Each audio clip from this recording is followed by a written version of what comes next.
YouTube fan, where the vids are bright. Stories, Watson, Johnny's morning, noon, and night. YouTube fan, where the vids are bright. YouTube fan.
Today we're learning about integers and the sigma symbol for sums. First, let's talk about integers. Integers are whole numbers and their negatives, including 0. We'll place them on a number line. Here is the number line.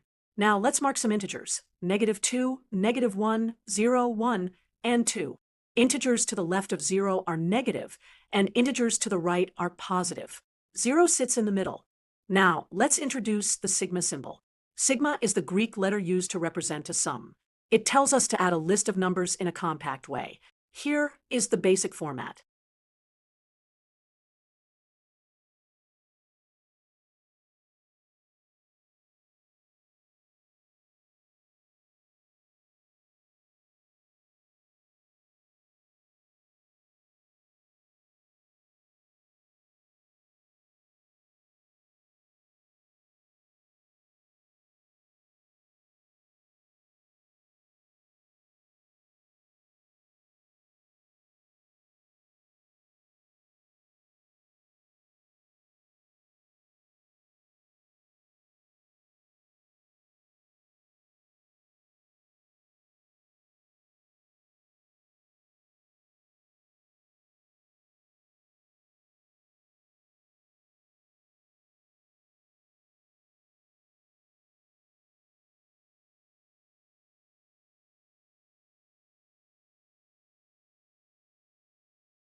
This video introduces the core ideas of basic algebra, including variables, expressions, and solving simple equations. These skills form the foundation for every higher math course and show up constantly in science, finance, and everyday problem solving. You'll learn to read algebraic expressions, isolate the unknown, and check your answers with confidence. We'll treat the equation like a balanced scale. First, subtract 3 from both sides to undo the +3, then divide both sides by 2 to undo the multiplication. Let's work through it on the diagram. Here's a classic algebra puzzle. 2x plus 3 equals 11. What number is x hiding? Many students try to guess and check, but there's a reliable method that works every time, no matter how messy the equation gets. Goal: Solve for x using the balance method. Step 1. To keep the scale balanced, whatever we do to one side, we must do to the other. We start with 2x plus 3 equals 11. Subtract 3 from both sides to undo the plus 3. The 3 units cancel on the left, and 11 minus 3 leaves 8 on the right. The plus 3 is gone. Now we just need to undo the multiplication. Step 2. Division undoes multiplication. We have 2x equals 8. Divide both sides by 2. Each x box pairs with 4 units, so x equals 4. Whenever you see a linear equation with the variable on one side, this is the pattern. Undo the addition first, then undo the multiplication. Always do the same thing to both sides. For ax plus b equals c, the solution is x equals c minus b all over a. Balance the scale, isolate the variable, every time. Mastering this bridge is essential for high school.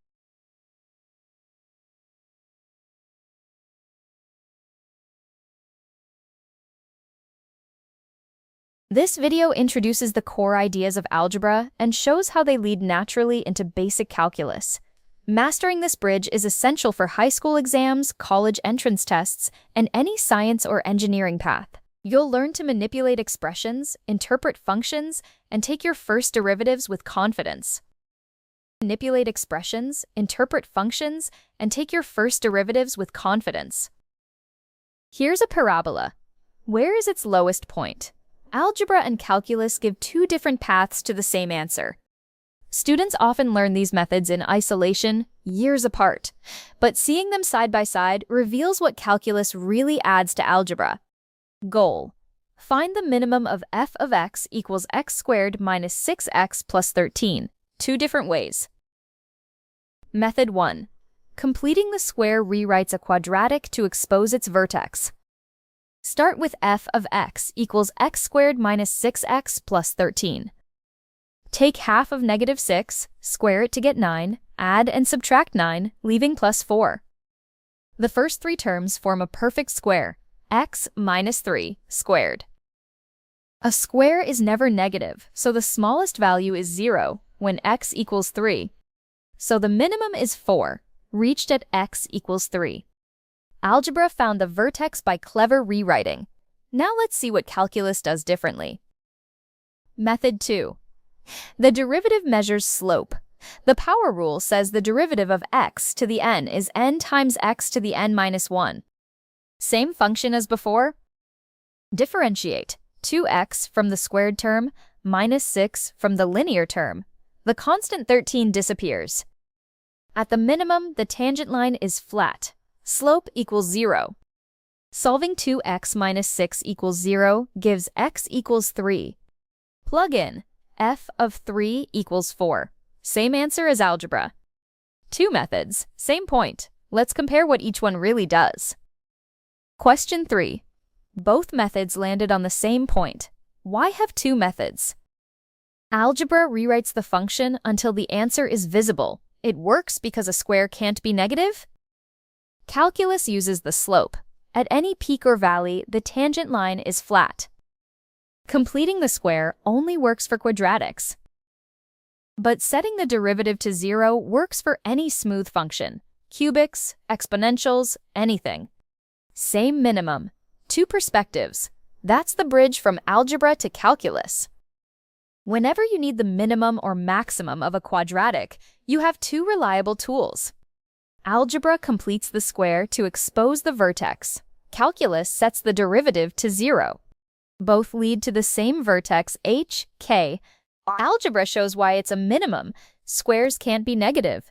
Calculus generalizes. Slope 0 works for every smooth function.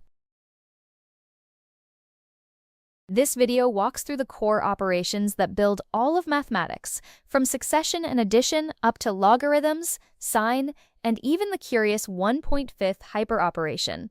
Understanding how these operations connect helps you see math as a layered system rather than a list of isolated rules. You'll learn to recognize each operation, see how they extend one another, and appreciate the patterns linking them. We'll climb the ladder of operations starting from the simplest, succession. Each new operation is just repeating the previous one. Then we'll meet the inverses, the trigonometric sign, and finally a strange operation that lives between addition and multiplication. Let's work through it on the diagram. What if I told you that multiplication is just addition done many times, and exponentiation is just multiplication done many times? There's a whole ladder of operations, and we can even build one that lives between the rungs. Most students learn these operations as separate rules, but they're all connected. Once you see the pattern, advanced math feels much less mysterious. Goal: walk up the ladder of operations from succession all the way to a fractional hyperoperation. We begin with succession, the most basic operation. Take a number and produce the next one. S of 0 equals 1. S of 1 equals 2. Repeating succession 3 times from 0 gives us 3. This is literally how counting works. Every other operation is built on this. If we bundle many successions together, we get addition. Addition is succession applied b times. Take 3 and apply succession 4 times. 3, 4, 5, 6, 7. So 3 plus 4 equals 7. Now if we bundle many additions, we get multiplication. Multiplication is addition repeated b times. 3 times 4 means add 3 to itself 4 times. Tra plus tra plus tra plus tra equals 12. And if we bundle many multiplications, we get exponentiation. Exponentiation is multiplication repeated b times. 3 to the 4th means multiply 3 by itself 4 times. Twice times, twice times, twice times, twa equals 81. Notice how fast it grows. We could keep going up. Tetration, pentation. But let's pause and ask the reverse question. The root asks, what number raised to b gives a? What number squared gives 81? 9 times 9 is 81. So the square root of 81 is 9. Root inverts the base of an exponent. Root finds the base. But what if we want the exponent instead? The logarithm asks, to what power must I raise a to get the number? To what power do we raise 3 to get 81? We already know 3 to the 4th is 81, so log base 3 of 81 is 4. Now let's jump to a completely different kind of operation, the sine. Sine takes an angle and returns a ratio of side lengths in a right triangle. Let's see sine on the unit circle. Sine theta is the height of the point on the unit circle at angle theta. At 30 degrees, that height is 1/2. Sine connects geometry to numbers. Now for the strangest operation of all. The hyperoperations are indexed by whole numbers. But what about index 1.5? Something between addition and multiplication? We want an operation that sits halfway between plus and times. One simple idea, just average addition and multiplication. For 3 and 4, half of 7 plus half of 12 equals 9.5, right between 7 and 12, as we'd expect. But mathematicians have proposed deeper definitions. Let's peek at one. A deeper approach defines hyperoperations as a smooth function of the index n. We know h1 is plus, h2 is times. h1.5 sits on a smooth curve passing through these. There's no single right answer. Different smoothness conditions give different operations. This is an open and beautiful corner of math. Every operation you know fits on a ladder. Succession births addition. Addition births multiplication. Multiplication births exponentiation, and so on forever. Going up means repeating. Going back means inverting with roots or logs. And between the rungs, there's room for entirely new operations. The hyperoperation pattern. Each level applies the previous one, b times. Math is not a pile of rules. It's a single growing structure. This video explores the concept of infinity and what it really means in mathematics. Infinity shows up across calculus, set theory, and physics, and grasping it unlocks deeper ideas like limits and the size of number sets. You'll learn to think of infinity as a concept rather than a number, compare different sizes of infinity, and see how it appears in everyday math. To compare two infinite sets, we try to pair their elements 1 to 1. If every counting number matches exactly one even number with nothing left over, the two sets are the same size. Let's see how it works on the diagram. What is infinity? Most people picture a really, really big number, but infinity isn't a number at all. It's a way of describing size. Here's the puzzle. There are clearly twice as many counting numbers as even numbers, right? Surprisingly, no, they're the same size. Goal: understand infinity and prove the counting numbers and the even numbers are equally infinite. Question 1. Infinity is not a real number. Infinity is not just a very big number. If it were a number, then infinity plus 1 would equal infinity, which would force 1 to equal 0. Instead, infinity describes a size, the size of a set that never ends. The size of the counting numbers is infinity. Now here's the wild part. Not all infinities feel the same. Let's compare two of them. Question 2. The evens are contained inside the counting numbers, so evens should be smaller, right? On the left, the counting numbers, 1, 2, 3, and so on. On the right, just the evens, 2, 4, 6, 8, 10. Naively, the evens should be half the size, but intuition fails with infinity. The right test is to pair them up, 1 to 1, and see if any are left over. Let's actually build that pairing. Question 3. Send each counting number n to the even number 2n. 1 pairs with 2. 2 pairs with 4. 3 with 6, 4 with 8, 5 with 10, and so on forever. In general, n pairs with 2n. Every counting number gets exactly one partner, and every even number gets exactly one partner. No leftovers on either side, so the two sets have the same size, the same infinity. Whenever you're asked which of two infinite collections is bigger, don't trust intuition about subsets. Try to build a 1-to-1 pairing. If every element on the left matches exactly one on the right with nothing left over, they're the same size. Two sets have equal size exactly when a perfect pairing between them exists. This is how mathematicians tame infinity.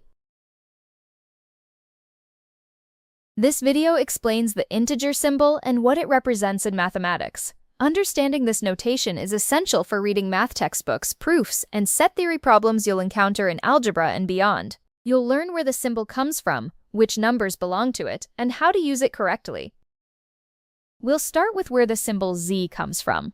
Then we'll place integers on the number line. Finally, we'll see which numbers count as integers and which don't. Let's work through it on the diagram. You've probably seen this strange symbol in math class, a capital Z with a double stroke. What does it actually mean? Many students memorize that Z means integers without knowing why. The letter Z seems random until you learn its origin. Goal: understand what the symbol Z stands for and exactly which numbers belong to it.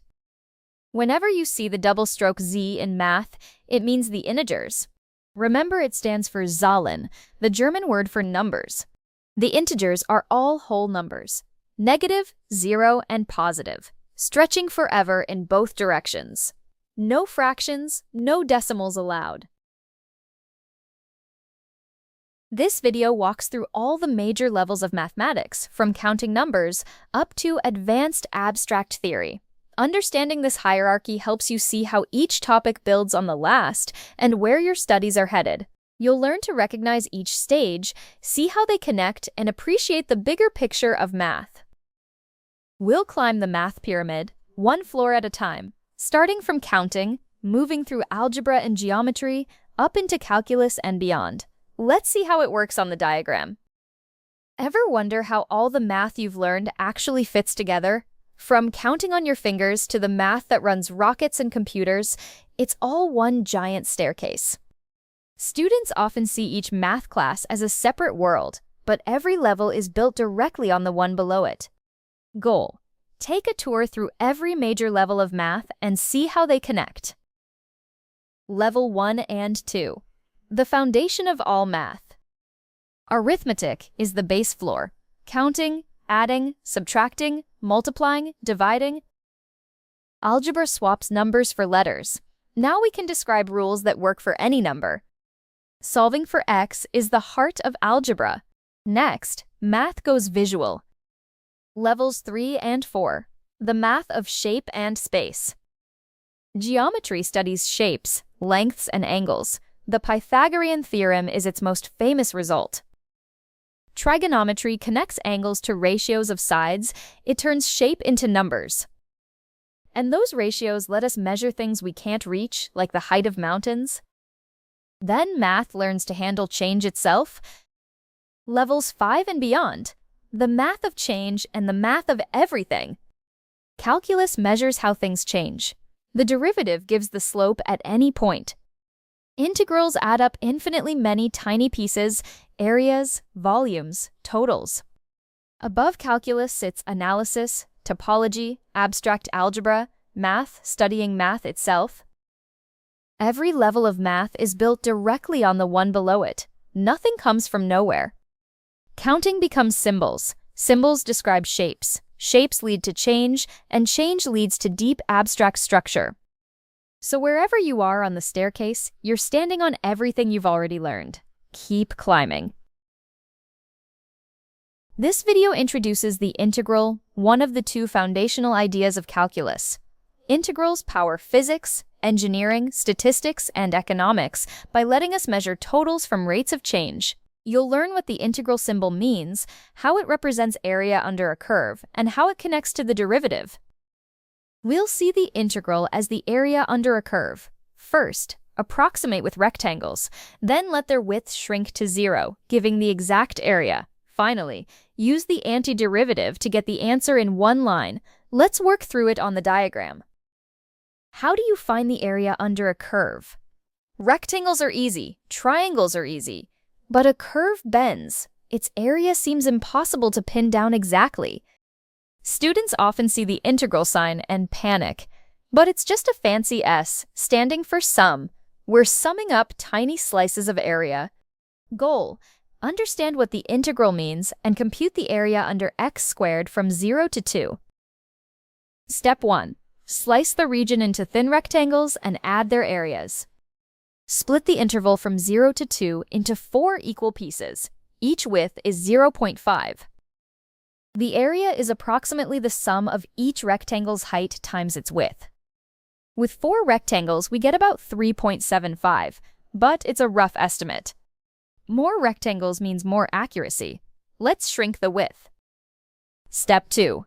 As the rectangle width approaches 0, the sum becomes the exact area, the integral. Use thinner rectangles. The fit gets better. Now let the width shrink to 0. Infinitely many, infinitely thin slices. The sum becomes an integral. The S shape is just a stretched S for sum. dx is the tiny width. Now we need to actually evaluate this integral. Step 3. Use the power rule for integration. Add 1 to the exponent, divide by the new exponent. The antiderivative of x squared is x cubed over 3. Plug in the upper and lower limits. 8 over 3 minus 0, which is 8/3. The exact area under x squared from 0 to 2 is 8/3, about 2.67. Whenever you need the area under a curve, the integral is your tool. Picture infinitely thin rectangles being summed. Then use the antiderivative to skip the limit entirely. The fundamental theorem of calculus. The definite integral equals the antiderivative evaluated at the upper limit minus the lower limit. One formula. Endless applications.